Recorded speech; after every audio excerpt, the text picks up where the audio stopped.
Dad's 60th birthday party at our family home in suburban Denver. The living room buzzes with relatives, neighbors, and his old army buddies.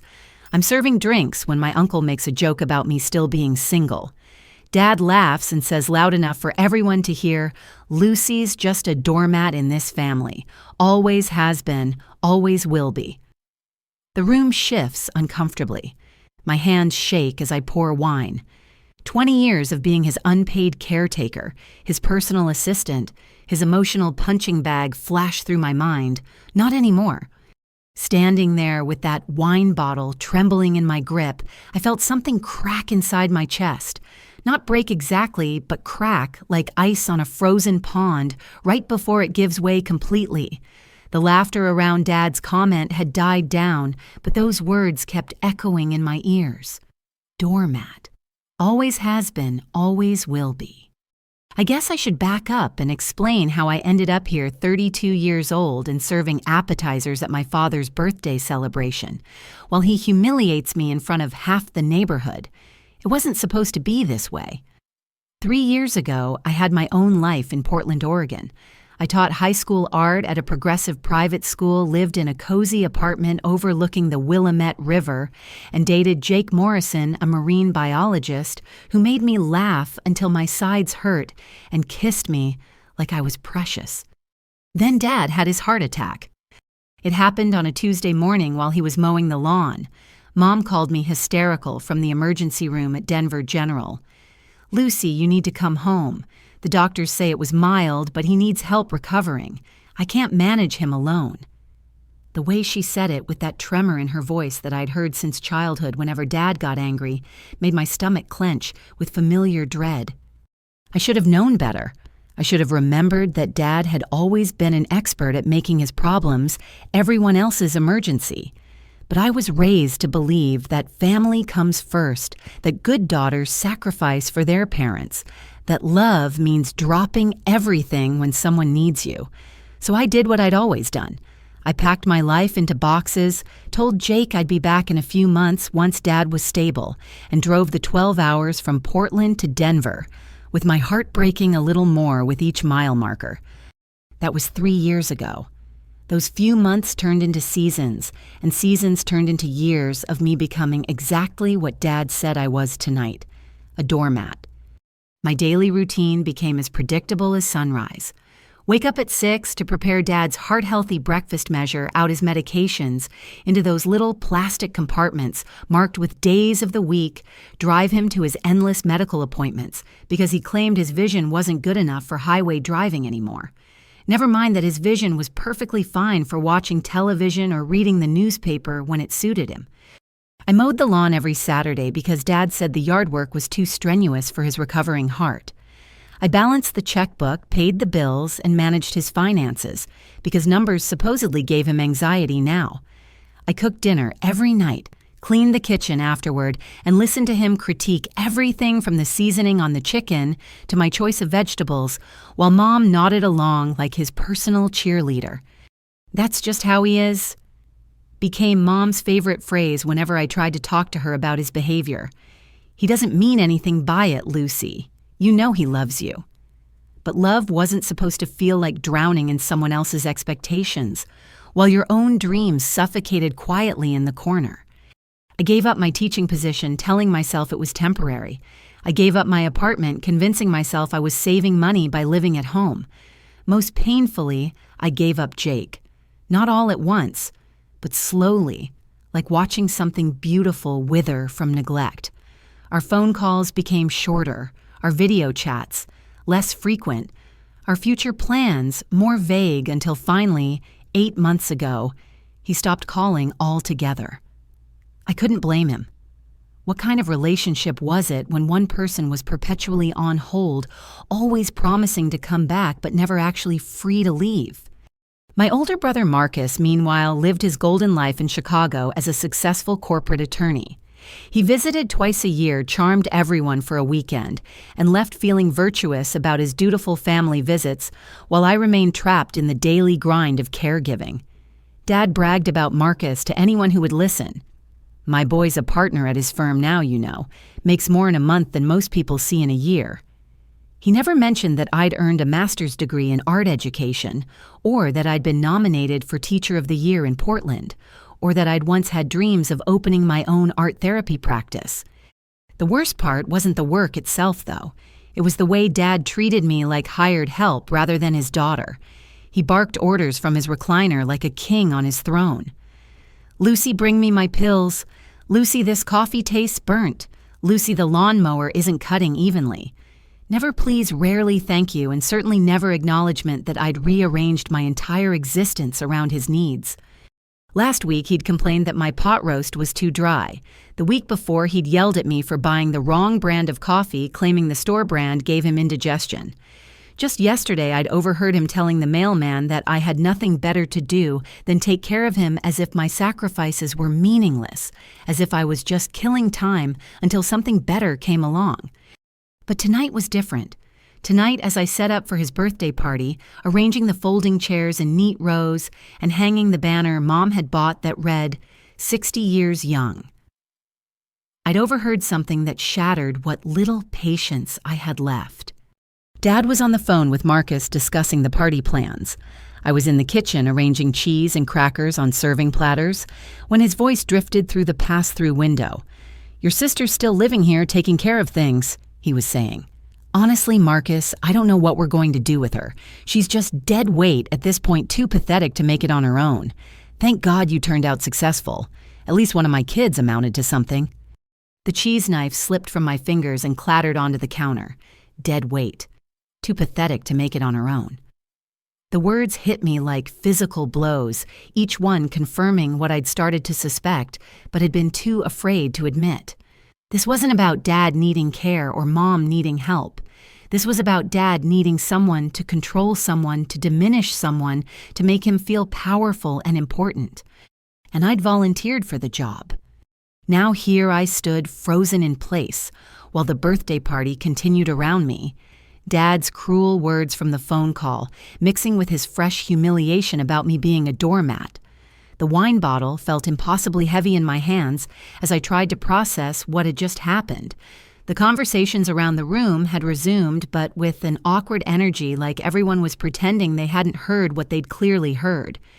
Margaret Wilson, our next-door neighbor who'd known our family for 15 years, cleared her throat delicately and attempted to steer the conversation away from dangerous waters. "Bill, this potato salad is delicious. Did Patricia make it?" But the damage was already spreading through the room like spilled wine on white carpet. You could see it in the way people avoided making eye contact with me and the sudden fascination with studying their drinks or checking their phones. Dad's army buddy, Frank Stevens, a gruff man with silver hair and laugh lines around his eyes, chuckled and slapped Dad on the shoulder. "Well, Bill, good thing she's got thick skin. Military families know how to take a little ribbing, right?" His attempt at solidarity felt like another slap. This wasn't playful family teasing. This was systematic humiliation disguised as humor. From across the room, Mom shot me one of her warning looks, the kind I'd been receiving since childhood, whenever Dad's temper started to flare, and she needed me to keep the peace. Her lips barely moved as she mouthed the familiar words, "Don't make a scene." Because that was always my job, wasn't it? To absorb Dad's anger, to smooth over the awkwardness, to pretend everything was fine, so the rest of the family could function normally. But as I stood there with everyone's eyes carefully not looking at me, something shifted inside my chest. The crack I'd felt earlier widened, and through it, flooded memories I'd been suppressing for years. Like my college graduation ceremony where I'd scanned the audience hopefully for Dad's face only to learn later that he'd chosen his weekly golf tournament over watching me walk across the stage to receive my diploma magna cum laude. "You scheduled it on my golf day," he'd said when I confronted him, as if my 4 years of academic achievement should have been planned around his recreational activities. Or the time I'd been accepted into a competitive summer art residency program in Italy, only to have Dad dismiss it as playing with finger paints while bragging to the neighbors about Marcus making law review at Northwestern. Every achievement minimized, every dream treated as a childish fantasy, every attempt at independence met with subtle sabotage or outright dismissal. The wine bottle slipped slightly in my sweating palms, and I realized my whole body was trembling. Not with fear this time, but with something else. Something I hadn't felt in years. Rage. Pure, clean, righteous rage that cut through decades of conditioning and people-pleasing and desperate attempts to earn approval that would never come. I set the wine bottle down on the nearest table with deliberate care, the soft clink of glass against wood somehow cutting through the party chatter. The sound drew a few curious glances, but I ignored them as I walked slowly toward the center of the living room where Dad stood holding court with his buddies, completely oblivious to the storm building behind his back. "Anyway, Frank," Dad was saying, gesturing with his beer bottle, "did I tell you about Marcus's latest case? He's representing some big pharmaceutical company in a class action lawsuit. Kids making bank." He took a long drink, still basking in reflected glory from his golden child, who lived 800 miles away and called twice a month. My footsteps on the hardwood floor must have registered somewhere in his peripheral awareness, because he glanced over his shoulder with mild annoyance, probably expecting me to ask where to put the leftover appetizers or whether he needed another beer. Instead, he found me standing directly behind him, close enough that he had to turn around completely to face me. "What now, Lucy?" he said. And there it was again. That tone, that dismissive put-upon tone that suggested my very presence was an inconvenience he had to endure. 3 little words that contained years of resentment and impatience and barely concealed contempt. The room was starting to quiet now as people sensed the shift in atmosphere. Conversations died mid-sentence, and I could feel the weight of their attention settling on us like dust. My heart hammered against my ribs so hard, I was sure everyone could hear it, but my voice when it came was surprisingly steady. "Excuse me," I said just loud enough for the whole room to hear. "I have something to say." Mom's face went white. She started moving toward us from across the room, probably planning to physically insert herself between Dad and whatever she could see building in my expression. But she was too far away, and I was done being managed and controlled and silenced. Dad's expression shifted from annoyance to something approaching alarm as he took in my stance. My tone, the way I was looking directly at him instead of down at my feet, like usual. "Lucy," he said, his voice carrying a warning that had worked to silence me countless times before. "This isn't the time or place for whatever you're thinking." But I was beyond warnings now. I was beyond keeping the peace and protecting everyone else's comfort at the expense of my own dignity.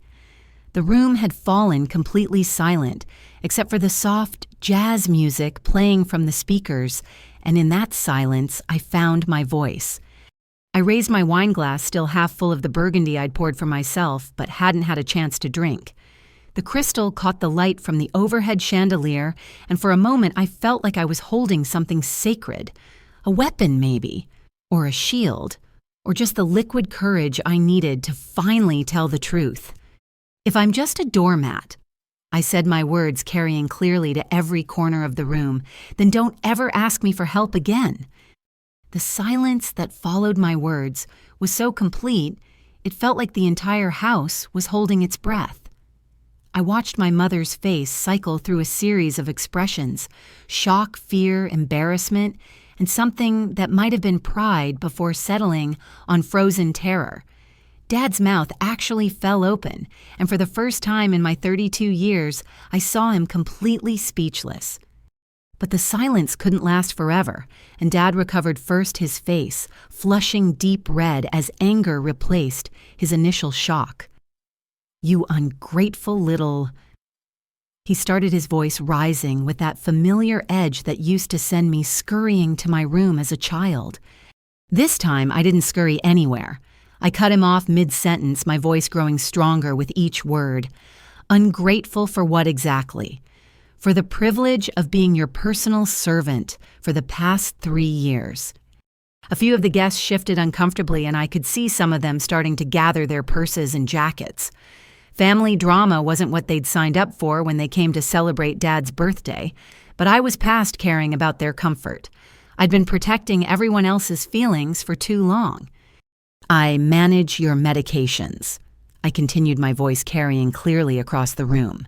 7 different pills 3 times a day with specific timing requirements that I've memorized better than my own birthday. I cook your meals according to the cardiac diet your doctor recommended, and you complain about every single one. I drive you to your appointments because you claim your vision isn't good enough, then watch you read the newspaper without glasses. I clean this house, maintain the yard, balance your checkbook, and handle your bills while you watch television and criticize everything I do. Dad's face was getting redder with each item I listed, but I wasn't finished. 3 years of suppressed frustration were pouring out of me like water from a broken dam. I listen to you brag about Marcus to anyone who will stand still long enough while you treat me like I'm some kind of charity case you're stuck supporting. I haven't had a vacation in 3 years.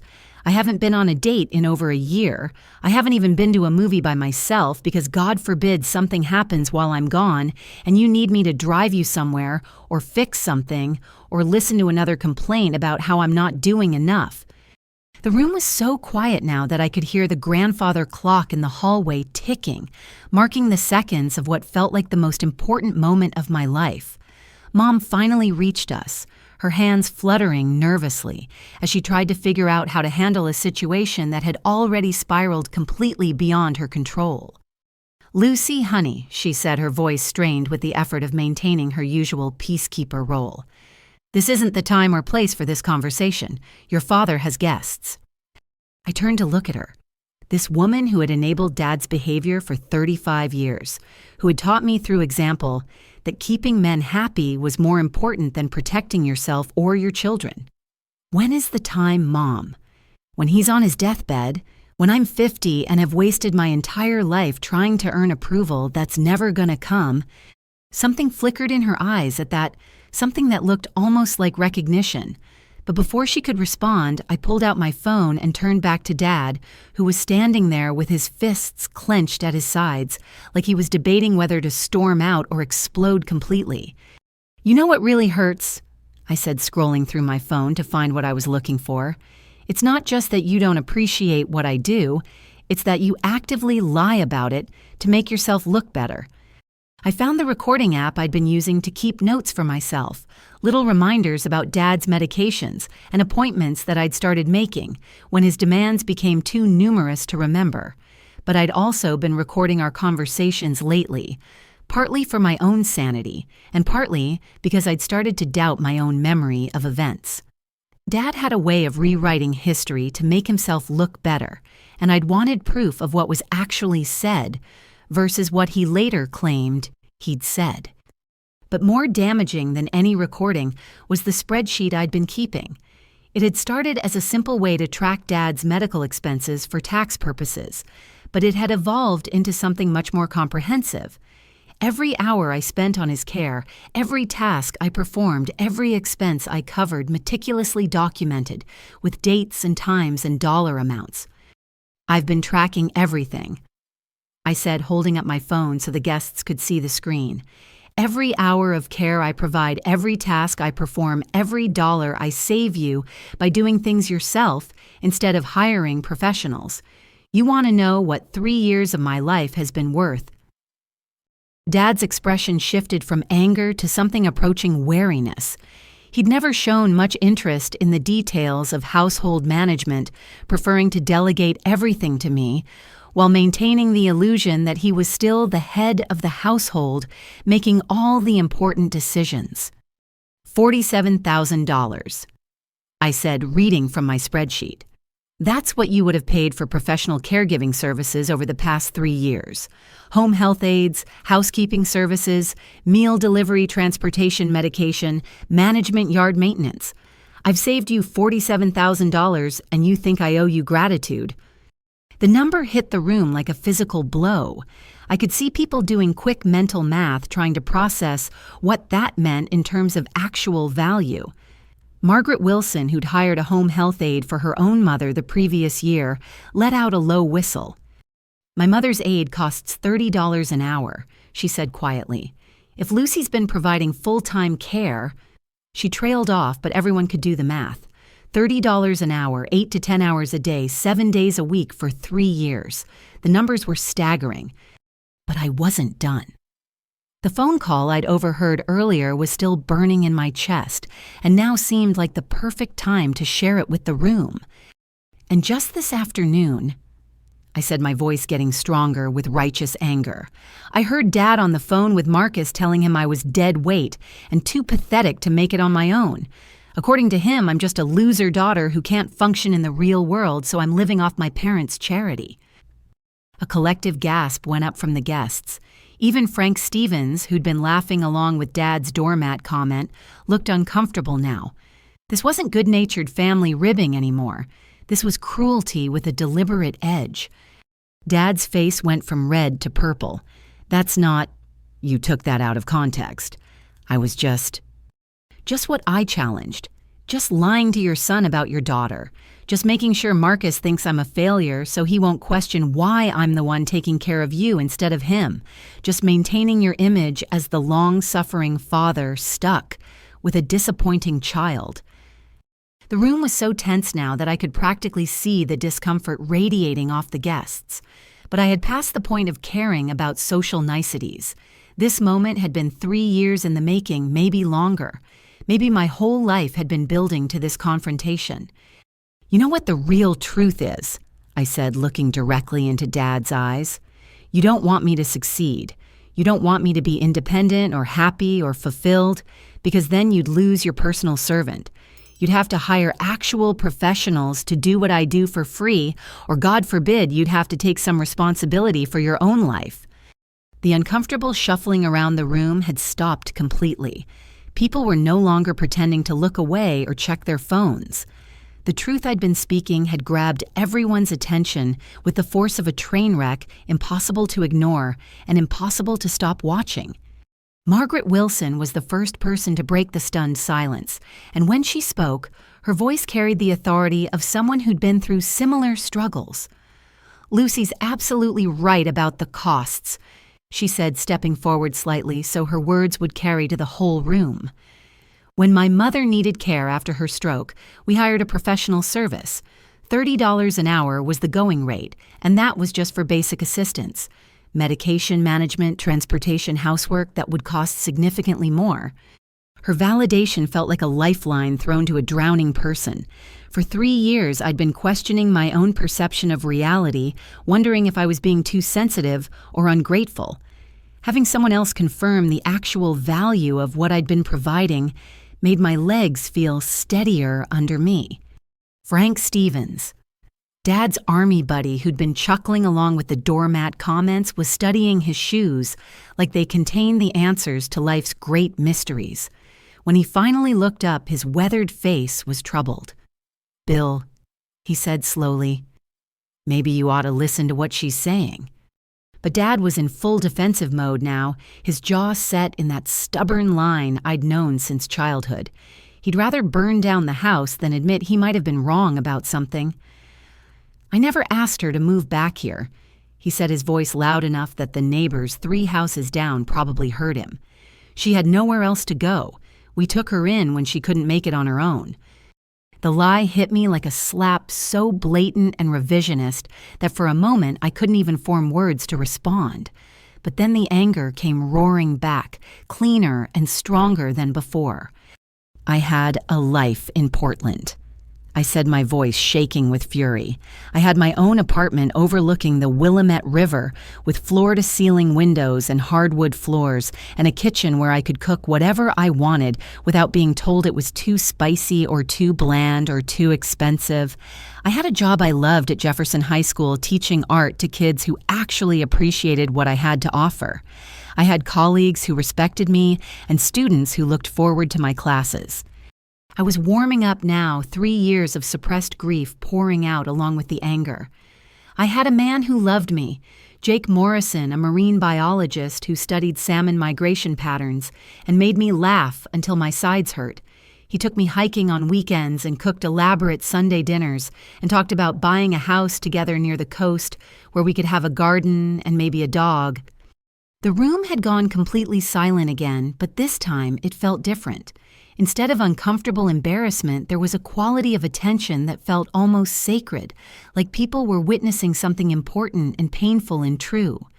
He proposed to me. I said the words coming out in a rush before I could lose my nerve. 2 days before I got the call about Dad's heart attack.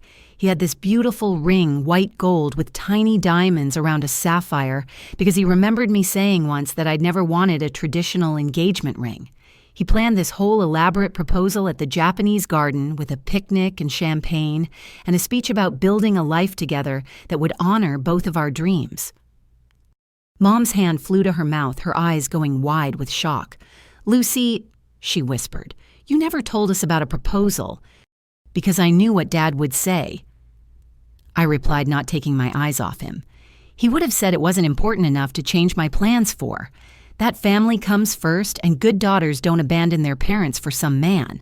So I told Jake I needed to postpone the engagement until Dad was stable. I told him it would just be a few months, maybe 6 at the most, and then I'd come back and we'd pick up where we left off. The pain of remembering was like pulling glass out of an old wound, but I couldn't stop now. I'd started telling the truth, and the truth demanded to be told completely. I drove away from the best thing that ever happened to me. I continued, because I believed that family meant sacrifice. I believed that love meant putting other people's needs ahead of your own happiness. I believed that being a good daughter meant giving up my dreams so Dad wouldn't have to hire a nurse or learn to manage his own medications or take responsibility for his own recovery. From across the room, I heard my cousin Sarah gasp. She was Marcus's wife visiting from Chicago for the birthday celebration, and she'd always struck me as someone who didn't put up with nonsense from anyone. Now she was staring at Dad with an expression of dawning horror. "Wait a minute," Sarah said, her voice cutting across the room with professional sharpness. She was a corporate lawyer like Marcus, used to getting to the truth of complex situations. "Marcus always told me that Lucy came back because she couldn't handle living independently. He said she'd been struggling financially and needed to move home to get back on her feet." Another collective gasp rippled through the room as people began to realize the scope of Dad's deception.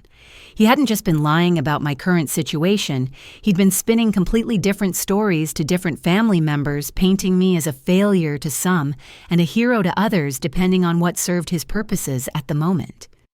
"That's not," Dad started, but Sarah cut him off with a gesture that would have been impressive in a boardroom. "Marcus has been sending you money every month." She continued, her lawyer instincts taking over. "He told me it was to help support Lucy because she wasn't contributing anything to the household expenses. How much has he sent you over the past 3 years?" Dad's face went ashen. Apparently lying to individual family members was one thing, but having his lies exposed to the entire group at once was something he hadn't prepared for. Uncle Tom, Dad's younger brother, who'd been quietly nursing a beer in the corner, suddenly pulled out his phone. "I'm calling Marcus right now," he announced. "He needs to hear this." "Tom, don't." Mom pleaded, but Uncle Tom was already dialing. He'd always been the more reasonable of the two brothers, and I could see him putting pieces together that painted an ugly picture of systematic manipulation. "Marcus?" Uncle Tom's voice carried clearly across the silent room as the call connected. "It's Uncle Tom. I'm here at your dad's birthday party, and there's something you need to know about what's really been happening with Lucy." The video call connected on the second ring, and suddenly Marcus's face filled Uncle Tom's phone screen. Even through the small display, I could see my brother clearly. He was in his office, still wearing a suit and tie, even though it was Saturday evening in Chicago. The familiar sight of his success, his polished professional appearance, his corner office with its floor-to-ceiling windows overlooking Lake Michigan, hit me with a complex mix of emotions. "Uncle Tom!" Marcus's voice came through the phone's speaker, tinged with confusion. "Is everything okay? You sound strange." Uncle Tom held the phone so the camera could capture both Dad and me, standing in the middle of the living room surrounded by stunned party guests. "Marcus, I need you to hear something. Your sister just told us about her life in Portland before she moved back. Tell me again what your father said about why she came home."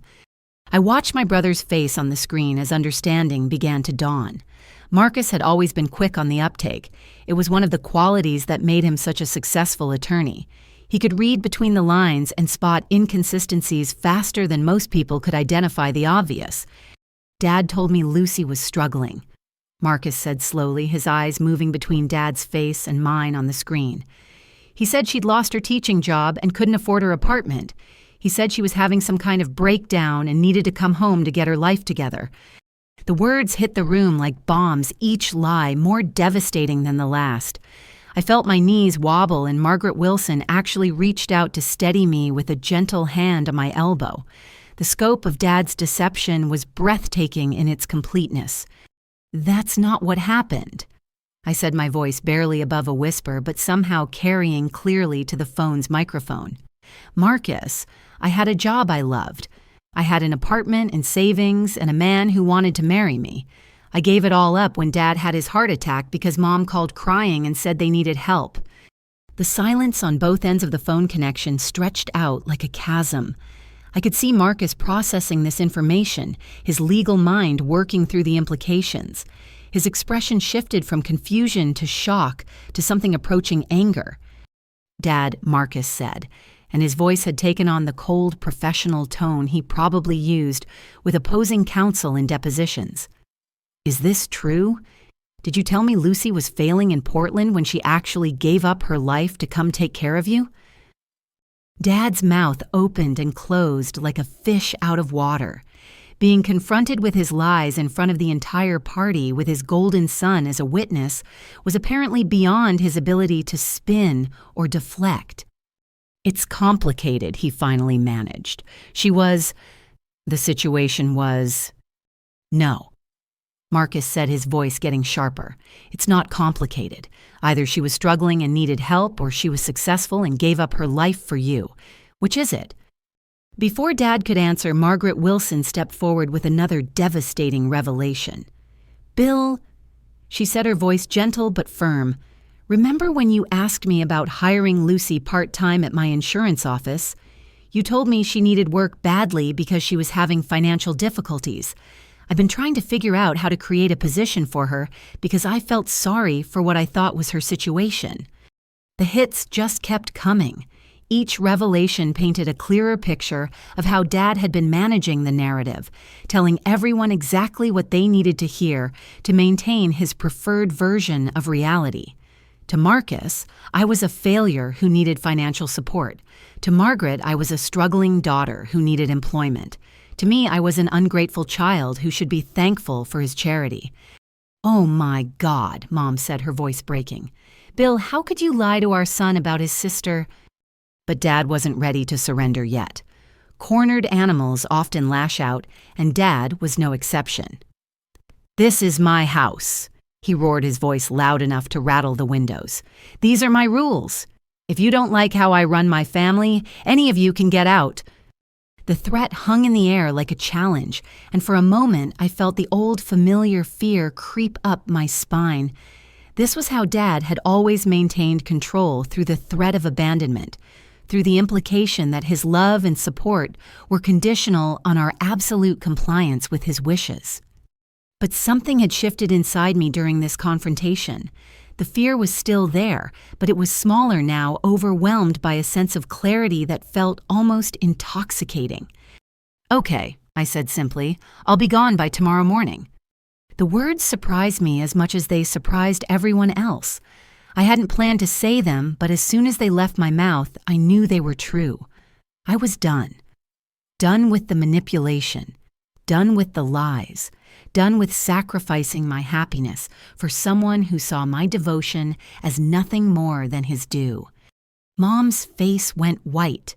"Lucy, wait," she said, panic creeping into her voice.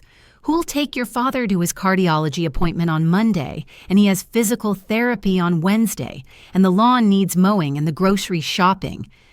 The list of my responsibilities seemed to stretch out endlessly, and I realized that Mom was just as invested in maintaining the current arrangement as Dad was. Not out of malice, but out of fear. Fear of having to confront Dad's needs directly. Fear of having to set boundaries herself. fear of what their marriage would look like if she couldn't use me as a buffer between herself and his demands. "He can figure it out," I said, surprised by how calm my voice sounded. "After all, I'm just a doormat. Remember, I'm sure he can find a more qualified professional to handle these tasks." Uncle Tom, who'd been listening to this entire exchange with growing dismay, stepped forward. "Lucy, honey, you don't have to leave town. There are other options. You could get your own apartment here in Denver, maybe work out some kind of arrangement for helping with your dad that doesn't require you to sacrifice your entire life."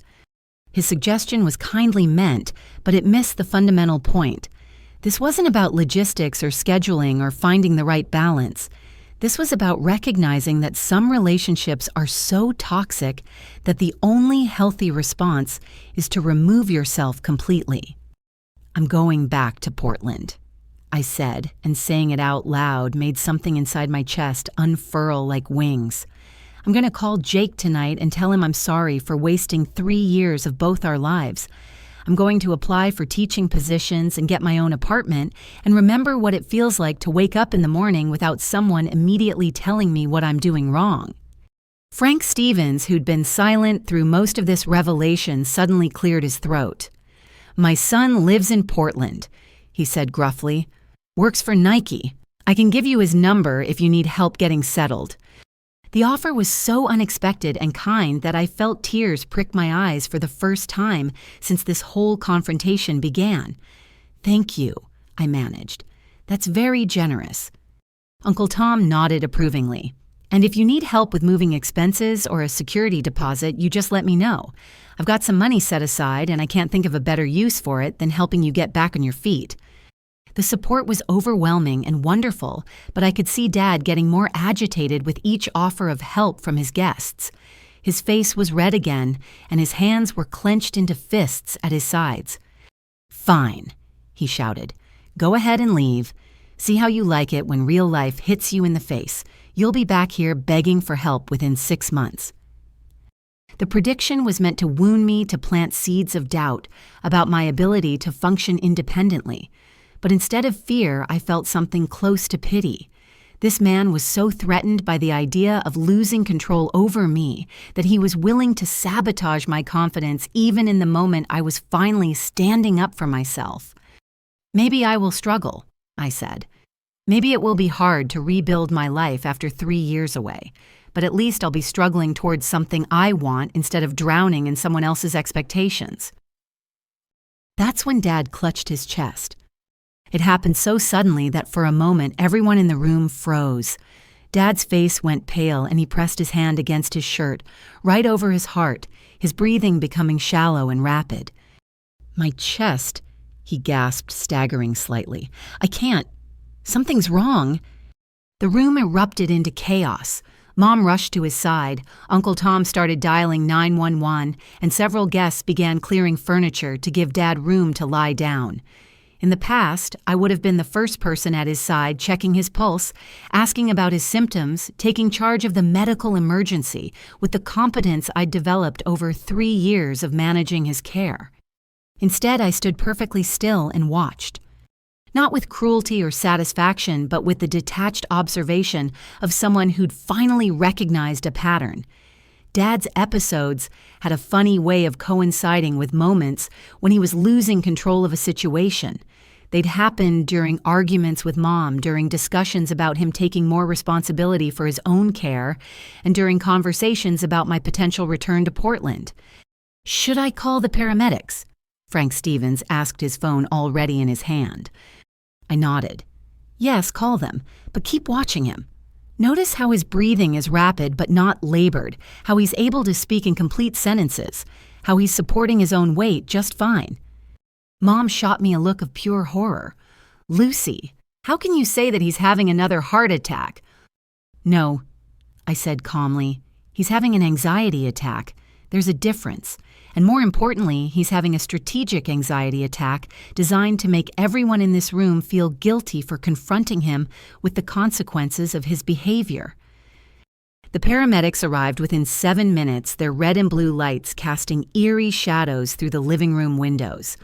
I watched from the kitchen doorway as they efficiently took Dad's vital signs, asked about his symptoms, and performed a series of quick tests that I'd seen enough times to recognize. Blood pressure is elevated but not dangerously so, the lead paramedic reported to his partner.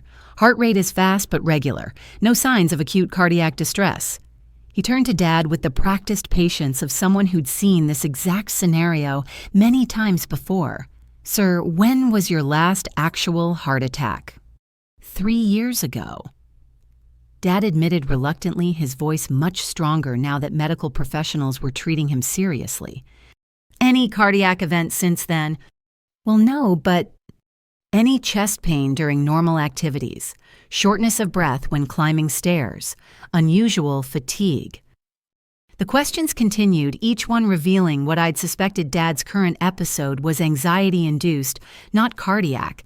His body was responding to stress and loss of control, not to any actual medical emergency. The second paramedic, a woman with kind eyes and graying hair, knelt down beside Dad's chair. "Mr. Henderson, what you're experiencing feels very real and very scary, but your heart appears to be functioning normally. What we're seeing looks more consistent with a panic attack. Have you been under any unusual stress lately?" The irony was so thick you could cut it with a knife. Here was Dad, who'd spent the evening humiliating me and being confronted with years of his own manipulative behavior, being asked if he was under stress. His daughter just announced she's leaving home. Mom said, shooting me another accusatory look. She's been taking care of him since his heart attack, and now she's abandoning us. The female paramedic glanced over at me, taking in my composed expression and the fact that I wasn't hovering anxiously like the rest of the family. She'd clearly seen family dynamics play out in medical emergencies before. "Is that right?" she asked me directly. "You've been providing care for your father." "For 3 years," I confirmed. "Full-time caregiving, household management, medical coordination, transportation, all unpaid." Something shifted in the paramedic's expression. She'd probably seen her share of family caregivers, and she knew the toll it could take. "And now you're making a change." "I'm reclaiming my life," I said simply.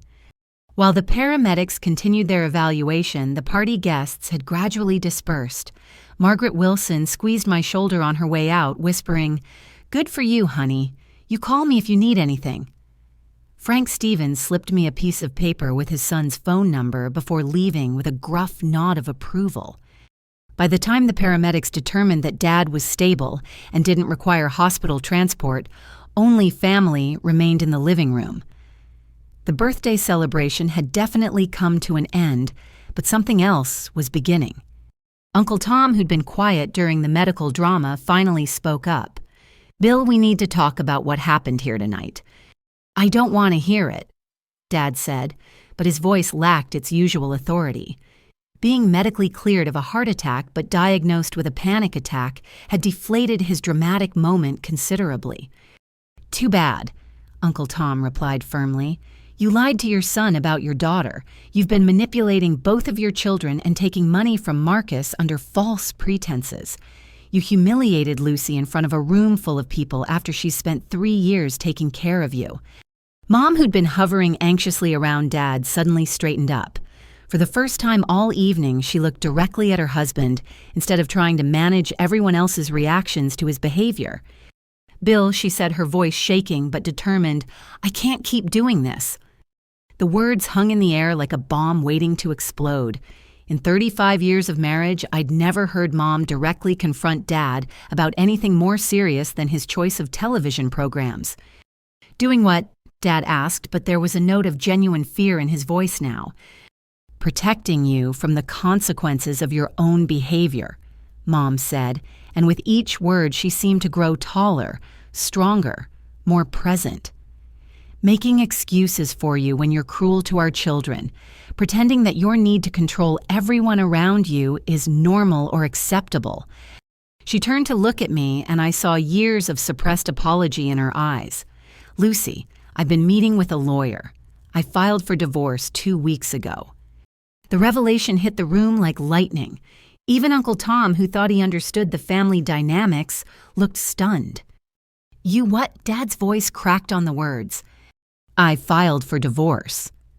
Mom repeated, her voice getting stronger with each repetition. Your treatment of Lucy over the past 3 years opened my eyes to patterns I've been ignoring for decades. The way you manipulate situations to maintain control, the way you pit family members against each other, the way you punish anyone who doesn't submit completely to your will.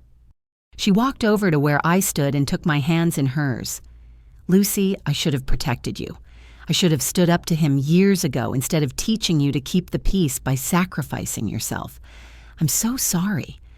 The apology I'd been waiting my entire life to hear finally came, and it broke something loose inside my chest. Tears I'd been holding back for years started flowing, not tears of sadness, but of relief and recognition, and the strange joy that comes from being truly seen by someone who matters.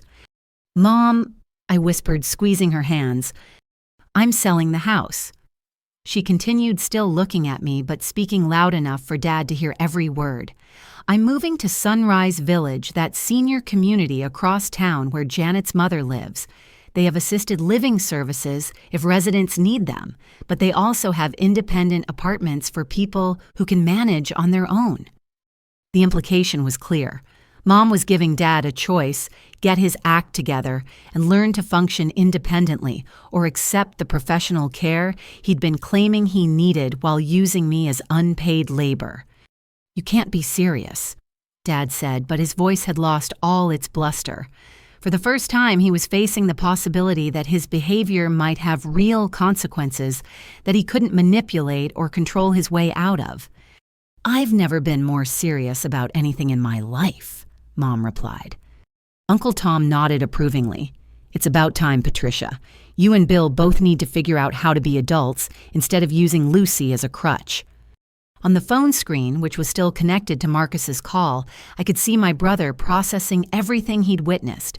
His successful attorney facade had cracked, revealing someone who was genuinely shaken by the revelations about his family. Dad, Marcus said through the phone, his voice heavy with disappointment and anger. I've been sending you $1,500 a month for 3 years because you told me Lucy needed financial support. Where has that money been going? The question hung in the air unanswered because everyone already knew. Dad had been pocketing the money while painting me as a financial burden, using his son's generosity to fund his own lifestyle, while his daughter provided free labor. I'm done, Marcus said when Dad failed to respond. I'm done with the lies, I'm done with the manipulation, and I'm done sending money to support a situation that was completely different from what you told me.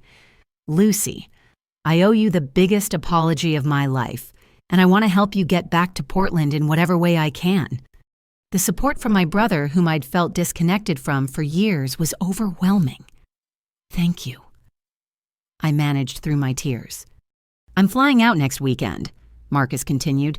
I want to help you pack and drive back to Portland, and I want to have a serious conversation with Dad about getting professional help for his control issues. Dad looked around the room at the faces of his wife, his brother, his daughter, and his son on the phone screen. For the first time in his life, everyone in his family was united, not in supporting him, but in refusing to enable his destructive behavior any longer. Fine, he said, finally, his voice small and defeated. Do whatever you want, but don't come crying to me when it all falls apart. Even in surrender, he couldn't resist one last attempt to maintain control through prediction of our failure, but his words had lost their power to wound me. I was beyond caring what he thought about my choices. 6 months later, I stood in the kitchen of my new apartment in Portland's Hawthorne district, watching the morning sun stream through windows that I'd chosen in a space that I'd decorated cooking breakfast that I actually wanted to eat. The contrast with my life in Denver was so stark it sometimes felt like comparing a photograph to real life.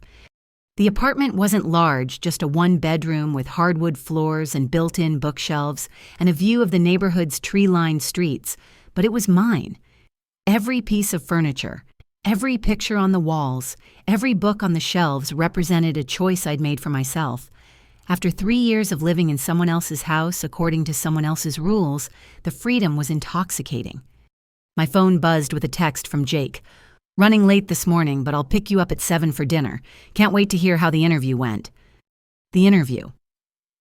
Yesterday, I'd met with the hiring committee at Roosevelt Arts Academy, a progressive private school that specialized in arts integration and social-emotional learning. The position was for department head of their new art therapy program, combining my teaching background with training I'd started in therapeutic practices. It was everything I'd dreamed of before Dad's heart attack derailed my life, and somehow even more than I'd originally imagined possible. The interview had gone better than I dared to hope. The principal, a dynamic woman named Dr. Sarah Chen, had been impressed by my portfolio and my ideas for using creative expression to help students process trauma and build resilience. "We've been looking for someone with exactly your combination of education background and personal insight into healing," she'd said. "When can you start?" I'd managed to contain my excitement long enough to negotiate a salary that would allow me to save money while living comfortably, and a start date that would give me time to finish the art therapy certification I'd been working on online. Everything was falling into place with a rightness that felt almost magical after years of swimming against the current. The journey back to this life hadn't been easy, though. Those first few weeks after Dad's birthday party had been a whirlwind of difficult conversations, logistical challenges, and emotional processing that left me exhausted most days. Marcus had flown out as promised, and we'd spent 3 days packing my belongings and talking through years of family dysfunction that we'd both been too close to see clearly. My brother, it turned out, had been carrying his own burden of guilt about staying away from Denver, assuming I was happy with the caregiving arrangement because Dad had painted it as my choice rather than my sacrifice. "I should have visited more," he'd said while we folded my clothes into boxes. "I should have seen what was really happening instead of just believing what Dad told me." "He told us all different stories," I'd replied. That was the genius of it. None of us had enough information to see the whole picture. Marcus had also insisted on reimbursing me for the money Dad had been receiving on my behalf. $4,500 over 3 years wasn't life-changing money, but it was enough to cover my moving expenses and security deposits with some left over for emergencies. More importantly, it was my brother's way of acknowledging the injustice of the whole situation. The conversation with Jake had been harder, but ultimately more rewarding. I'd called him the night of the birthday party, my heart hammering as I dialed his number, unsure if he'd even answer after months of silence between us. "Lucy." His voice had been cautious but not cold when he picked up on the third ring.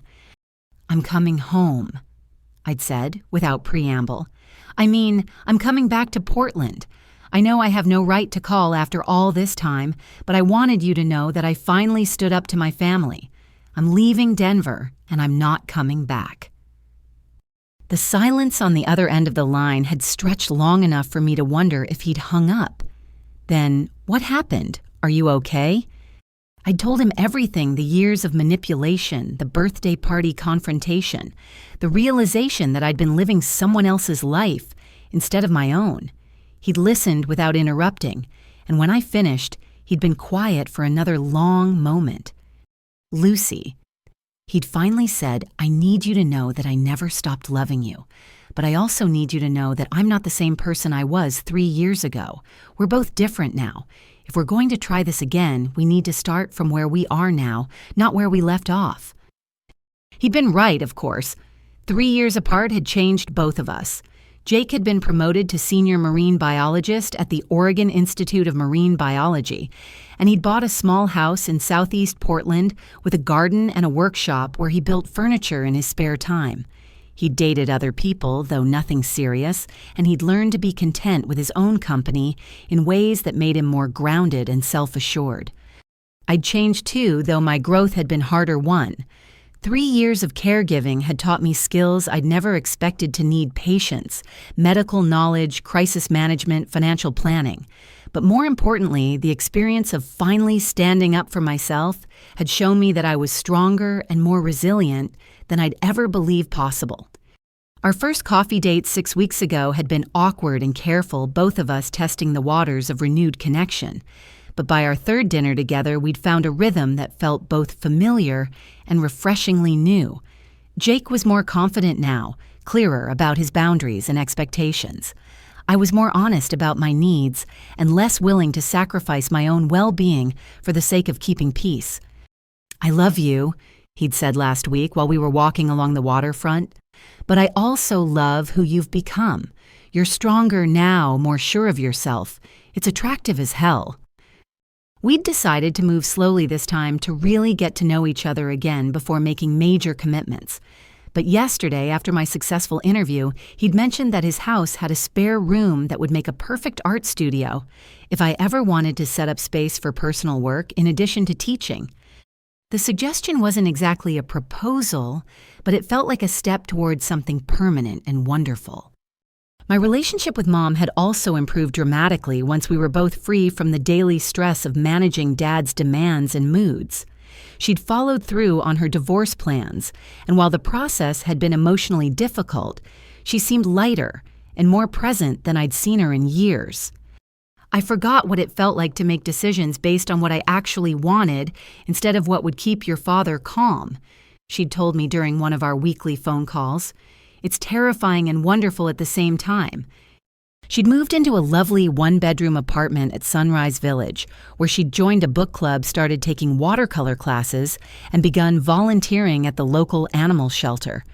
Her transformation had been almost as dramatic as my own, and it reinforced my belief that Dad's controlling behavior had been toxic for everyone in the family, not just me. Dad, meanwhile, had been forced to confront the reality of managing his own life for the first time in decades. He'd initially tried to guilt various family members into resuming their caregiving roles, but Uncle Tom had been firm about maintaining boundaries, and Marcus had stopped sending money until Dad agreed to get professional help. Eventually, Dad had hired a home health aide for basic assistance and signed up for meal delivery services to handle his dietary needs. According to Mom, who still spoke with him occasionally, he'd been surprised to discover that he was actually capable of more independence than he'd claimed during the years I was taking care of him. He was using learned helplessness as a control mechanism, my therapist had explained during one of our sessions. I'd started seeing Dr. Michelle Torres, who specialized in family trauma and codependency, soon after returning to Portland. Some people maintain power in relationships by making themselves seem more needy and fragile than they actually are, which traps other people in caretaking roles. Therapy had been eye-opening in ways I hadn't expected. I'd gone in thinking I needed help processing my anger about the lost years and the family lies. What I discovered was that I needed to unlearn decades of conditioning that had taught me to prioritize other people's comfort over my own well-being. "You were taught that love requires self-sacrifice," Dr. Torres had said, "but healthy love actually requires healthy boundaries. The people who truly care about you want you to thrive, not just survive."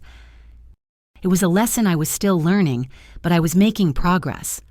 I'd gotten better at saying no to requests that didn't serve my interests, better at expressing my needs directly instead of hoping other people would intuit them, and better at recognizing the difference between genuine emergencies and manufactured crises designed to manipulate my behavior. My phone rang, interrupting my morning reflection. The caller ID showed Dr. Chen from Roosevelt Arts Academy. "Lucy," she said when I answered.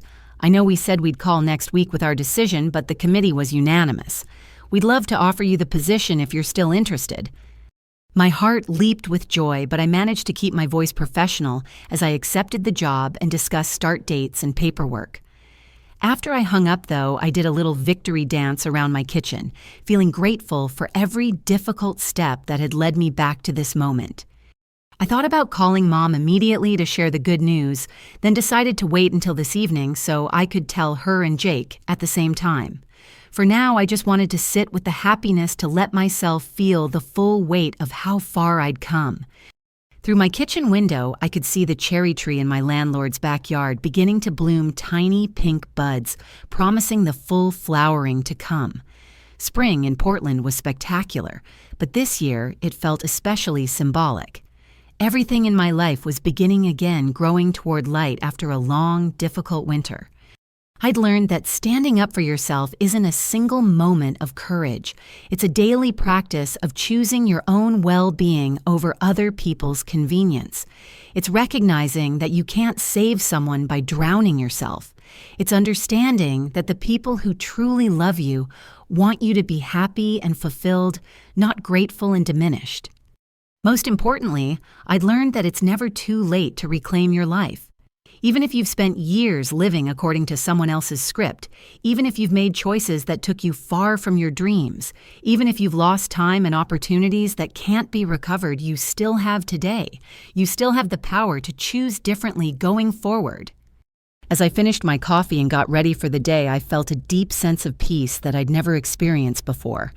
Not the peace of resignation or keeping quiet to avoid conflict, but the peace that comes from finally living authentically, from making choices based on love rather than fear, from building a life that honors both your responsibilities and your dreams. Dad had called me a doormat, and for years that's exactly what I'd been. But doormats don't fight back. Doormats don't set boundaries. Doormats don't rebuild their lives from scratch in new cities with new jobs and renewed relationships. I wasn't a doormat anymore. I was a woman who'd learned to value herself enough to demand better treatment, strong enough to walk away from situations that diminished her, and wise enough to recognize that love doesn't require self-destruction. It had taken me 32 years to learn those lessons, but I'd learned them completely, and that made all the difference. I want to ask you something that I've been thinking about a lot lately. Have you ever found yourself in a relationship, whether with family, friends, or romantic partners, where you felt like you had to constantly sacrifice your own needs to keep the peace? If you have, what was the moment you realized things needed to change? I'd love to hear your stories in the comments below, because I think sharing our experiences helps all of us feel less alone in these difficult situations. If this story resonated with you, please give it a like and consider subscribing for more real-life stories about finding the courage to choose yourself even when it's scary. And if you know someone who might need to hear this message about setting boundaries and reclaiming their life, please share this video with them. Thank you so much for listening to my story and for being part of this community where we can be honest about the messy, complicated, beautiful process of learning to love ourselves enough to live authentically. I hope your week is filled with choices that honor both your heart and your wisdom.